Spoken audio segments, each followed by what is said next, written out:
Good morning, students. We are doing Louis Fischer's essay Indigo, which has been taken from his book The Life of Mahatma Gandhi, in which he told us how Gandhiji fought against the injustice done by the British landlords towards the Indian farmers of Champaran area. तो हमने story यहाँ तक पढ़ी थी कि कैसे गांधी जी चंपारण आए। चंपारण से पहले वो मोतीहारी में रुके, जो कि कैपिटल ऑफ चंपारण है। वहाँ पर कई लॉयर्स उनके साथ थे और किस तरह से गांधी जी ने सारी इन्फॉर्मेशन गैदर की। और वहाँ पर गांधी जी को ये समन भी मिला कि उन्हें क्विट करना है वहाँ से, लेकिन गांधी जी ने डिसओबे कर दिया उस ऑर्डर को और कोर्ट का समन आया कि गांधी जी को कोर्ट में पेश होना है। लेकिन जो वहाँ के इंडिविजुअल्स थे, वहाँ के पीजेंट्स थे, they came to know that somebody has come to help them, but the authorities are creating problem for the man. So they start protesting. जब गांधी जी को कोर्ट में पेश किया गया तो गांधी जी ने ये एक्सेप्ट किया कि उन्होंने कॉन्फ्लिक्ट ऑफ ड्यूटीज़ में बंद कर ये डिसीज़न लिया वहाँ से ना जाने का। लेकिन उनका ये मतलब नहीं था कि वो एक लॉ ब्रेकर बनना चाहते थे। उनका मकसद ये था कि वो ह्यूमैनिटेरियन वर्क करना चाहते थे, यानी कि जिस काम के लिए, ह्यूमैनिटी के काम के लिए, मानवता की सेवा के लिए वो वहाँ पर आए थे, उसे वो पूरा करना चाहते थे। और उन्होंने ये भी कहा कि उन्होंने अपनी वॉइस ऑफ कॉन्शियस को सुना, यानी कि अंतरात्मा की आवाज़ को सुना, और अगर उन्हें इसके लिए कोई सज़ा दी जाती है तो वो उसके लिए भी तैयार है। लेकिन हुआ क्या कि मजिस्ट्रेट ने कोई उन्हें सज़ा नहीं सुनाई, लेकिन ये कह दिया कि कुछ दिन के बाद वो अपनी जजमेंट सुनाएगा, और गांधी जी को आज़ाद घूमने की परमिशन दे दी। तो आज हमारा जो चैप्टर स्टार्ट हो रहा है वो यहाँ से। राजेंद्र प्रसाद, ब्रिज किशोर बाबू, मौलाना मजल हक and several other prominent lawyers had arrived from Bihar. Rajendra Prasad और उनके साथ उनके और लॉयर साथी वो बिहार से आ गए, क्योंकि गांधी जी ने उन्हें टेलीग्राम से इन्फॉर्म कर दिया था कि किस तरह से उन्हें कोर्ट में पेश होने के लिए कहा गया है, तो कुछ भी प्रॉब्लम हो सकती है, उन्हें डिस्कस करनी पड़ सकती है। दे कन्फर्ड विद गांधी, तो लॉयर्स जो आए उन्होंने गांधी जी के साथ सलाह मशवरा किया। What would they do if he was sentence to prison, Gandhi asked. तो गांधी जी ने पूछा कि अगर उन्हें, यानी कि गांधी जी को जेल हो जाती है तो वो लॉयर्स पीछे से क्या करेंगे। Why, the senior lawyer replied, they had come to advise and help him, if he went to jail there would be nobody to advise and they would go home. तो एक सीनियर लॉयर ने कहा कि वो लोग तो गांधी की help करने, गांधी को इस मैटर में एडवाइस करने के लिए आए हैं, और अगर गांधी ही जेल चले जाएंगे तो उन्हें किसको एडवाइस देनी होगी, वो भी अपने अपने घर चले जाएंगे। What about the injustice to the sharecroppers, Gandhi demanded. तो गांधी ने कहा कि जो शेयर क्रॉपर्स के साथ इनजस्टिस, अन्याय हो रहा है, उसका क्या होगा। The lawyers withdrew to consult, तो सभी लॉयर्स जो हैं वो साइड पर अपनी कंसल्टेशन के लिए, आपस में विचार विमर्श के लिए थोड़ा अलग हो गए, डिस्कस करने के लिए। Rajendra Prasad has recorded the upshot of their consultation, they thought amongst themself that Gandhi was totally a stranger and yet he was prepared to go to prison for the sake of the peasants. If they, on the other hand, being not only residents of the adjoining districts but also those who claim to have served these peasants, should go home, it would be shameful desertion. तो उन्होंने जो भी discuss किया, consult किया, उसके बारे में राजेंद्र प्रसाद ने बताया बाद में कि उन्होंने ये बात की आपस में कि Gandhi was totally a stranger, कि गांधी यहाँ के लिए यहाँ के एरिया के लिए, यहाँ के लोगों के लिए बिल्कुल एक स्ट्रेंजर हैं, और उनके लिए, उन पीजेंट्स के लिए वो जेल जाने के लिए भी तैयार हैं। और जहाँ तक उनकी लॉयर्स की बात है, वो यहाँ की आसपास के डिस्ट्रिक्ट्स के ही रेजिडेंट्स हैं, निवासी हैं, और कानून के रखवाले हैं, और क्लेम करते हैं कि हम इन पीजेंट्स की सेवा करते हैं या उनकी हेल्प करते हैं। अगर वो लोग ही घर चले जाएंगे तो ये एक शर्मनाक बात होगी। They accordingly went back to Gandhi and told him they were ready to follow him into jail. तो वो वापस जब आए तो उन्होंने गांधी से कहा कि वो भी उनके साथ, उनके पीछे पीछे जेल आने को तैयार है। The battle of Champaran is one, he exclaim. तो यहाँ पर गांधी ने कहा कि चंपारण की लड़ाई तो जीत ही गई, यानी कि जब सब एकजुट हो गए हैं, इकट्ठे हो गए हैं, गांधी की हेल्प करने के लिए तैयार हैं, तो इसका मतलब चंपारण की लड़ाई जो है वो जीत ली गई, यानी कि शुरुआत तो हो गई है। Then he took a piece of paper and divided the group into pairs and put down the order in which each pair was to court arrest. तो गांधी जी ने एक पीस ऑफ पेपर लिया, ग्रुप्स डिवाइड कर दिए, और lawyers के जो भी लोग उनकी हेल्प करने के लिए इकट्ठे हुए थे, और कहा कि अगर बाय चांस गांधी को जेल हो जाती है तो बाद में मतलब पेयर्स में वो भी कोर्ट अरेस्ट यानी कि खुद को अरेस्ट करवा लेंगे। Several days later, Gandhi received a written communication from the magistrate informing him that the lieutenant governor of the province had ordered the case to be dropped. कई दिन के बाद गांधी जी को एक रिटन कम्युनिकेशन यानी कि रिटन में एक नोटिस आया, उसमें लिखा हुआ था कि मजिस्ट्रेट ने ये लिखा था, इन्फॉर्म किया था गांधी को कि जो lieutenant governor of the province मतलब उस एरिया का जो लेफ्टिनेंट गवर्नर हैं, उन्होंने ऑर्डर किया है कि ये केस जो है वो ड्रॉप कर दिया जाए, रद्द कर दिया जाए। Civil disobedience had triumph the first time in modern India. पहली बार आधुनिक भारत में सविनय अवज्ञा की जीत हुई, यानी कि उन्होंने डिसओबे जो किया था उस बात की जीत हुई। Gandhi and the lawyers now proceeded to conduct a far flung inquiry into the grievance of the farmers. तो जो गांधी और उनके साथ लॉयर साथी थे, उन्होंने अपनी आगे की जो कार्यवाही है वो स्टार्ट कर दी, इंक्वायरी स्टार्ट कर दी into the grievance of the farmers, यानी कि जो किसान प्रॉब्लम्स झेल रहे थे उनके बारे में पूरी इंक्वायरी शुरू हो गई।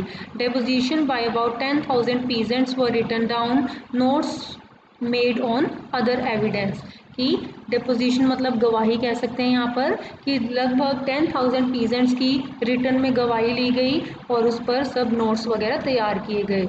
डॉक्यूमेंट्स वर कलेक्टेड, सारे डॉक्यूमेंट जो उनके ज़मीनों के थे, जो उनका एग्रीमेंट हुआ था 15% पर इंडिगो बोने का, वो सब डॉक्यूमेंट्स इकट्ठे कर लिए गए।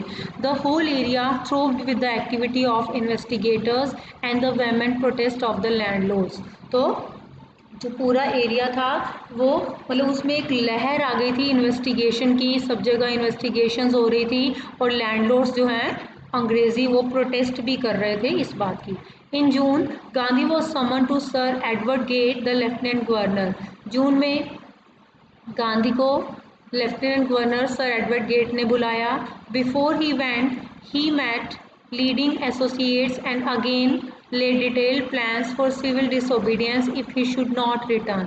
तो जाने से पहले गांधी जी अपने एसोसिएट्स से मिले, अपने वकील साथियों से मिले, और फिर से एक प्लान बना दिया कि बाय चांस गांधी वापस नहीं आते, उन्हें वहाँ अरेस्ट कर लिया जाता है, तो आगे की क्या प्लानिंग होंगी। Gandhi had 4 protected interviews with the lieutenant governor who as a result appointed an official commission of inquiry into the indigo sharecropper situation. तो गांधी के वहाँ पर 4 इंटरव्यू हुए लेफ्टिनेंट गवर्नर के साथ, और रिज़ल्ट परिणाम ये निकला कि उन्होंने एक ऑफिशियल कमीशन ऑफ इंक्वायरी यानी कि इंक्वायरी के लिए एक आयोग का निर्माण किया, एक मतलब बैठक सी बना ली, ताकि इंडिगो शेयर क्रॉपर्स की सिचुएशन के बारे में पूरी इंक्वायरी ली जा सके। The commission consisted of landlords, government officials and Gandhi as the sole representative of the peasant. तो इस आयोग में अंग्रेज़ी लैंडलॉर्ड्स थे, मतलब ज़मींदार थे, गवर्नमेंट ऑफिशियल्स थे, गवर्नमेंट के अधिकारी, और पीजेंट्स की तरफ से, किसानों की तरफ से अकेले गांधी जी थे। Gandhi remained in Champaran for an initial uninterrupted period of 7 months and then again for several shorter visits. Gandhi वहाँ पर चंपारण में लगातार 7 महीने के लिए रुके और बाद में भी छोटी मोटी विजिट्स करते रहे। The visit undertaken casually on the entry of an unlettered peasant in the expectation that it would last a few days occupied almost a year of Gandhi's life. कि ये जो उनकी विजिट थी, एक अनलेटर्ड पीजेंट मतलब कोई जाना माना पीजेंट नहीं था, वो एक अननोन किसान पीजेंट था, अननोन फार्मर था जो कि शेयर क्रॉपर था एक। उसने ये एक्सपेक्ट किया था कि गांधी को लेकर जाऊंगा, वो कुछ ही दिन वहाँ पर रहेंगे, हमारी मदद करेंगे, लेकिन ऑलमोस्ट एक पूरा साल गांधी की लाइफ का वहाँ पे ऑक्यूपाइड हो गया। The official inquiry assembled a crushing mountain of evidence against the big planters and when they saw this they agreed in principle to make refunds to the peasants. तो जो वहाँ पर उन्होंने कमीशन बनाई थी, जो ऑफिशियल इंक्वायरी थी, उन्होंने अंग्रेज़ी लोगों मतलब अंग्रेजी जो जमींदार थे उनके खिलाफ माउंटेन ऑफ एविडेंस मतलब जो गवाहियाँ थी उनके पहाड़, यानी कि काफ़ी सारे उनके खिलाफ सबूत इकट्ठे हो गए। और जब उन्होंने ये देखा कि ये तो हमारे खिलाफ सबूत इकट्ठे हो रहे हैं, तो उन्होंने पीजेंट्स को रिफंड करने का प्लान किया। But how much must we pay, they asked Gandhi. तो गांधी से उन्होंने पूछा, अंग्रेज़ी जमींदारों ने, कि हमें कितना पे करना होगा उन किसानों को। They thought he would demand repayment in full of the money which they had illegally and deceitfully extorted from the sharecroppers. तो अंग्रेज़ी जमींदारों ने सोचा गांधी डिमांड करेंगे कि फुल पेमेंट देनी पड़ेगी जो उन्होंने इलीगली, अवैध तरीके से और डिसीटफुली, धोखे से शेयर क्रॉपर से एक्सटॉर्ट की है। एक्सटॉर्ट करना मतलब हड़पना। He asked only 50%। तो गांधी ने कहा कि 50% रिफंड करना होगा। There he seemed Edmund, rights reverend J.Z. Hose, a British missionary in Champaran, who observed the entire episode at close range. तो एक ब्रिटिश मिशनरी जो चंपारण में रहते थे, J.Z. होस जिनका नेम था, जिन्होंने कि इस पूरे एपिसोड को बहुत ही क्लोजली ऑब्जर्व किया था, तो उन्होंने कहा कि गांधी जी बिल्कुल एडमेंट यहाँ पर मतलब हठी कह सकते हैं कि उन्होंने कहा 50% देना ही देना होगा। Thinking probably that he would not give way the representative of planters offered to refund to the extent of 25%, and to his amazement Mr. Gandhi took him at his word, thus breaking the deadlock. तो जो J.Z. होज हैं उन्होंने सोचा कि गांधी जो हैं वो मानेंगे नहीं, लेकिन जब प्लांटर्स जो इंग्लिश ब्रिटिश लैंडलॉर्ड्स थे, जो रिप्रेजेंटेटिव थे, उन्होंने कहा कि 25% ही हम तो देंगे, तो गांधी जी मान गए। उन्होंने अपना मतलब डेडलॉक तोड़ दिया। कहने का मतलब है उन्होंने तो कहा था कि 50% हम लेंगे ही लेंगे, लेकिन जब 25% की बात हुई तो गांधी जी मान गए। This settlement was adopted unanimously by the commission, और कमीशन जो आयोग बनाया था उन्होंने भी इस बात को बिना किसी ऑब्जेक्शन के मान लिया। Gandhi explain that the amount of the refund was less important than the fact that the landlords had been obliged to surrender part of the money and with it part of their prestige. तो गांधी जी ने ये आगे बताया कि क्यों वो मान गए कि हालांकि अमाउंट जो था रिफंड का जो वो कर रहे थे 25%, वो बहुत कम था, लेकिन जो लैंडलॉर्ड्स थे वो मनी मतलब अपना कुछ पार्ट ऑफ मनी देने के लिए मान गए थे, और उसके साथ साथ पार्ट ऑफ देयर प्रेस्टीज, यानी कि जो वो इतना घमंड करते थे वो भी उनका टूट गया था। Therefore as far as the peasants were concern the planters had behaved as lord above the law. तो जहाँ तक किसानों की बात थी, उन्होंने ये बताया कि जो प्लांटर्स थे, अंग्रेज़ी जमींदार, वो उनसे ऐसा बिहेव करते थे जैसे कि वो कानून के रखवाले हों, यानी कि भगवान ही ना हो। Now the peasant saw that He had rights and defenders. He learned courage. अब किसानों ने देखा कि उनके पास अधिकार थे और डिफेंडर यानी कि हेल्प करने वाले भी हैं उनके, तो उनमें साहस आ गया. Events justified Gandhi's position. तो यहाँ पर जो भी इवेंट्स हुए इससे गांधी जी की पोजीशन के बारे में लोगों को पता चला. Within a few years the British planters abandoned their estates which reverted to the peasants. Indigo share cropping disappeared. और कुछ ही सालों में जो ब्रिटिश प्लांटर्स थे, अंग्रेज़ी ज़मींदार, उन्होंने वो जो ज़मीन हड़प रखी थी उसे खाली कर दिया और वो सब ज़मीनें किसानों के पास आ गई और इंडिगो शेयर क्रॉपिंग का जो सिस्टम था वो ख़त्म हो गया. Gandhi never contented himself with large political और इकोनॉमिक सॉल्यूशन. गांधी जी कभी पॉलिटिकल और इकोनॉमिक सॉल्यूशन करने के बाद भी संतुष्ट नहीं होते थे. He saw the cultural and social backwardness in the Champaran villages and wanted to do something about it immediately. तो गांधी जी ने वहाँ पे कल्चरल और सोशल बैकवर्डनेस को भी देखा, यानी कि he not only work on political और economic level but also he worked on cultural and social backwardness of the people of Champaran. तो उन्होंने मतलब ये डिसाइड किया कि वो कुछ ना कुछ उनकी हालत को, उनके सामाजिक स्तर को या सांस्कृतिक स्तर को उठाने के लिए भी करेंगे. ही अपील फॉर टीचर्स. उन्होंने वहाँ पर टीचर्स के लिए अपील की, यानी कि लोगों से अपील की कि कोई पढ़ाने के लिए आए. Mahadev Desai and Narhari Parikh, two young men who had just joined Gandhi as disciples, and their wives volunteered for the work. तो दो गांधी जी के डिसिपल शिष्य थे, महादेव देसाई और नरहरि पारिक. वो अपनी वाइफ्स के साथ काम करने के लिए तैयार हो गए वहाँ पर शिक्षा का काम. Several more came from Bombay, Pune and other distant parts of the land. कई और टीचर्स भी बॉम्बे से, पुणे से और भारत के दूर दराज एरिया से आए. Devdas, Gandhi's youngest son, arrive from the ashram. So did Mrs Gandhi. Gandhi ji का छोटा बेटा देवदास और उनकी वाइफ मिसेस गांधी भी आश्रम से वहाँ आ गए. Primary schools were open in 6 villages. 6 गाँव में प्राइमरी स्कूल्स खोल दिए गए. Kasturbai taught the ashram rules on personal cleanness and community sanitization. तो जो गांधी जी की वाइफ थी उन्होंने पर्सनल क्लीनिनेस और कम्युनिटी सैनिटाइजेशन यानी कि खुद की सफाई, आसपास की सफाई कैसे रखी जाती है वो लोगों को समझाना शुरू कर दिया. Health conditions were miserable. वहाँ पर हेल्थ कंडीशन बहुत ज़्यादा मिजरेबल, दयनीय थी. Gandhi got a doctor to volunteer his services for 6 months.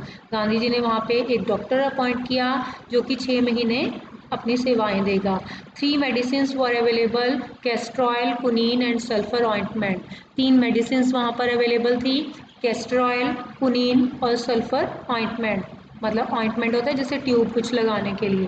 Anybody who showed a coated tongue was given a dose of castor oil. अगर किसी के मुंह में छाले हो जाते थे कैस्टर ऑयल की डोज दी जाती थी. Anybody with malaria fever received quinine plus castor oil. किसी को मलेरिया हो जाता था तो कुनीन के साथ कैस्टर ऑयल दे दिया जाता था. Anybody with skin eruption received ointment plus castor oil. अगर किसी को स्किन डिजीज़ होती थी तो ऑइंटमेंट के साथ कैस्टर ऑयल दे दिया जाता था. Gandhi notice the filthy state of women's clothes. वहाँ पर औरतों के कपड़ों की दशा भी अच्छी नहीं थी, ये भी गांधी ने नोटिस किया. He asked Kasturbai to talk to them about it. तो उन्होंने अपनी वाइफ से बोला कि वो इस लेडीज़ से इस बारे में बात करे. One woman took Kasturbai into her hut and said, "Look, there is no box or cupboard here for clothes. The sari I am wearing is the only one I have." तो जब उनकी wife ने ladies से बात की तो एक ने कहा, वो उसे अपने घर, अपनी झोपड़ी में ले गई और कहा कि देखो हमारे पास ना तो कुछ रखने के लिए है ना ही कपड़े हैं, जो साड़ी मैं पहने हुए हूँ वही मेरे पास एक है. During his long stay in Champaran Gandhi kept a long distance watch on the आश्रम. तो हालांकि चंपारण गांधी जी रहे लगभग 1 साल, लेकिन उन्होंने आश्रम पर भी पूरी निगरानी रखी. He sent regular instructions by mail and asked for financial accounts. Regularly वो मतलब मेल करते रहते थे इंस्ट्रक्शंस के लिए और फाइनेंशियल अकाउंट्स के लिए. Once he wrote to the residents that it was time to fill in the old toilets trenches and dig new ones. Otherwise the old ones would begin to smell bad. तो toilets वगैरह के लिए उन्होंने वहाँ पर instructions दी कि जो पुरानी कुइयाँ हैं उन्हें बंद कर दिया जाए और नई जो है वो उनकी खुदाई कर दी जाए। The Champaran episode was a turning point in Gandhi's life. जो चंपारण एपिसोड था गांधी की लाइफ में भी एक टर्निंग पॉइंट था। What I did he explain was a very ordinary thing. I declare that the British could not order me about in my own country. तो गांधी ने क्या कहा कि जो भी मैंने किया वो एक साधारण सी बात चीज़ थी। मैंने सिर्फ ये डिक्लेयर किया कि अंग्रेज़ हमारे ही देश में मुझे आदेश नहीं दे सकते। But Champaran did not begin as an act of defiance. लेकिन ये नहीं था कि यहाँ पर स्वावलंब मतलब चंपारण का जो एपिसोड था उसका मतलब था कि डिसओबे किया जाए किसी भी रूल को। It grew out as an attempt to alleviate the distress of large numbers of poor peasant. कि ये जो एपिसोड है इसमें जो पुअर पीजेंट गरीब किस उनकी जो हालत थी उसको सुधारने के लिए सब किया गया। This was the typical Gandhi pattern. His politics were intertwined with the practical day to day problems of the millions. तो ये गांधी जी का पैटर्न था, उनकी टिपिकल थ्योरी थी कि वो सिर्फ पॉलिटिक्स ही नहीं करते थे लेकिन उनकी जो पॉलिटिक्स राजनीति थी वो practical day to day problems के साथ भी इंटरट्वेंड थी यानी कि जुड़ी हुई थी। His was not a loyalty to abstraction, it was a loyalty to living human being. कि सिर्फ प्रॉब्लम्स को सुलझाना ही उनकी नीति नहीं थी बल्कि उनका मानना था जो ह्यूमन बींग्स हैं उनका ऑल अराउंड डेवलपमेंट होनी चाहिए उनकी। In everything Gandhi did moreover he tried to mould a new free Indian who could stand on his own feet and thus make India free. तो जो सब कुछ भी गांधी जी ने किया उनका करने का ये मकसद था कि वो एक न्यू फ्री इंडियन मतलब किसी भी साधारण व्यक्ति को एक ऐसे पर्सन में मोल्ड कर सकें जो कि खुद अपने पैरों पर खड़ा हो सके और भारत को आज़ाद कराने में हेल्प कर सके। Early in the Champaran action, Charles Freer Andrews, the English pacifist who had become a devoted follower of the Mahatma, came to bid Gandhi farewell before going on a tour of duty to the Fiji Islands. तो Champaran action जब start ही हुआ था यानी कि जब गांधी जी वहाँ पर आए थे तो चार्ल्स फ्रीयर एंड्रयूज़ एक इंग्लिश पैसिफिस्ट था जो कि गांधी जी का एक फॉलोअर बन गया था उनकी पॉलिसीज़ को देखकर उनके कामों को देखकर। तो वो फिजी आइलैंड के टूर पर जाने से पहले गांधी जी से फेयरवेल लेने आया था, विदाई लेने आया था। तो Gandhi's lawyer friends thought it would be a good idea for Andrews to stay in Champaran and help them। Gandhi ji के जो वकील साथी थे उन्होंने सोचा कि अगर एंड्रयूज चंपारण में रह जाए तो उनको अच्छी मदद मिल सकती है यानी कि अंग्रेज़ों के बारे में बता सकता है वो बहुत कुछ। Andrew was willing if Gandhi agreed. तो एंड्रयूज़ भी तैयार था कि अगर गांधी जी चाहते हैं तो वो भी वहाँ रह जाएगा।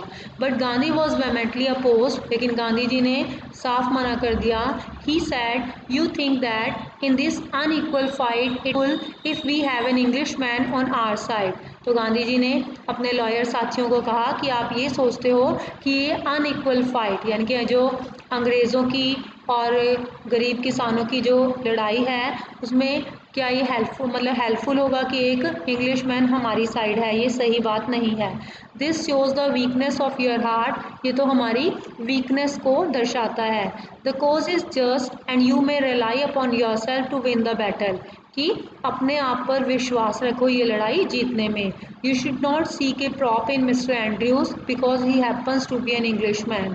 कि हमें मिस्टर एंड्रयूज़ को एक प्रॉप के रूप में यूज़ नहीं करना कि वो इंग्लिश मैन है और हमारा साथी है, हमारी हेल्प करेगा। He had read our minds correctly Rajendra Prasad comments and we had no reply.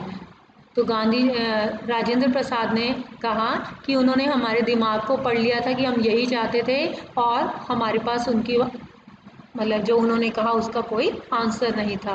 Gandhi in this way taught us a lesson of self reliance. तो इस तरह से गांधी जी ने हमें स्वावलंबी बनने का पाठ पढ़ाया। Self reliance, Indian independence and help to sharecroppers were all abound together. यानी कि स्वावलंबी होना, सेल्फ डिपेंडेंट होना, इंडियन इंडिपेंडेंस भारत की जो आज़ादी है और शेयर क्रॉपर्स की हेल्प है, ये सब चीज़ें मिली जुली थी। यानी कि through Champaran episode Gandhi mold the simple Indian people to become a strong man who would help in making India free. That's all.